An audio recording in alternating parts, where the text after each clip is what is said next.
Qualquer um que tenha crescido nos Estados Unidos durante a Guerra Fria com certeza já ouviu falar mal do Karl Marx, mas não faz ideia do que ele realmente defendia. Está na hora de abrir a cabeça.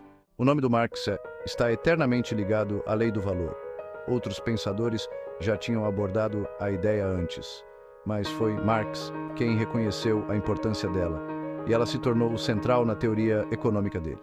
O Marx expôs essa ideia de valor num discurso que ele fez para a Associação Internacional dos Trabalhadores, lá em Bruxelas, em 1865. Esse discurso depois virou um livreto chamado Valor, Preço e Lucro, e é de lá que a gente vai tirar uma citação agora. Vamos supor que quantidades iguais de trabalho sejam aplicadas na produção de, digamos, um alqueire de trigo e uma onça de ouro. Eu escolhi esse exemplo porque ele foi usado pelo Benjamin Franklin lá em 1721, num ensaio dele chamado Uma Investigação Modesta sobre a Natureza e a Necessidade de uma Moeda de Papel. Nesse ensaio, ele foi um dos primeiros a entender de verdade o conceito de valor. Bom, então a gente está supondo que um alqueire de trigo e uma onça de ouro têm o mesmo valor porque eles são o resultado de quantidades iguais de trabalho. Alguém podia pensar que se o valor de uma mercadoria depende da quantidade de trabalho que é gasta para produzir ela, então quanto mais preguiçoso ou incompetente for o trabalhador, mais valiosa vai ser a mercadoria, porque vai ter tomado mais tempo para ficar pronta.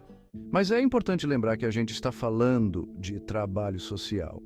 E essa palavrinha social faz toda a diferença. Quando a gente diz que o valor de uma mercadoria depende da quantidade de trabalho que foi aplicada nela, a gente quer dizer a quantidade de trabalho que seria necessária para produzir essa mercadoria num determinado momento da sociedade, com as condições médias de produção daquela sociedade, com um nível médio de intensidade e de qualificação do trabalho. Deu para sacar? Essa ideia de que o valor de uma mercadoria é diretamente proporcional ao tempo de trabalho socialmente necessário para produzir ela é o que a gente chama de lei marxista do valor. E dessa lei surge um outro conceito, a mais-valia, que explica como os trabalhadores são explorados no sistema capitalista. A mais-valia é basicamente o valor de uma mercadoria menos o custo de produção, incluindo os salários. Essas relações matemáticas têm umas implicações profundas. Com base nesses princípios, o Marx explicou em detalhes, às vezes até de um jeito meio chatinho, como funcionava o sistema capitalista da época dele. Um sistema que, aliás, ainda está bem parecido hoje em dia.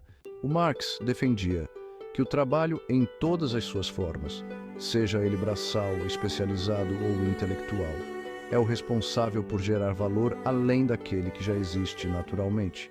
E a conclusão lógica disso é que a classe capitalista é uma classe parasita, que não produz nada que os próprios trabalhadores não sejam capazes de produzir sozinhos, se eles se organizarem direitinho. O Marx e o Engels até incentivaram os trabalhadores do mundo inteiro a derrubar a classe capitalista e criar uma sociedade sem classes. E aí, bora colocar esse plano em prática de novo.